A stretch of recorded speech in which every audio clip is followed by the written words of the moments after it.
Fende zagon buznik kaşita abun buna mana aşa megurada man sa binat jaba kutu stres kutu va arxaynç alqıtta gelderme seniştir buznik şavsın xusken agvat şavsın makufin kana taxan quttak tafala xoş quttak timdek şarxaya xoş ziyatsa şavrattat Malap Bogatay, Georgi Anzoroviç, vider femardi havşrani xaşte midek.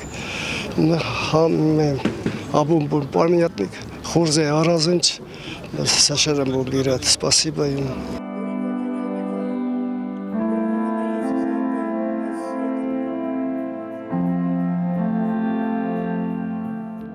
Это очень важно для нас, для нашей Осетии, для терского войска. Это очень важно, потому что мы, собственно говоря, здесь все жители города Владикавказа и все жители Осетии сплотились вместе против бандитов, которые напали тогда на Осетию.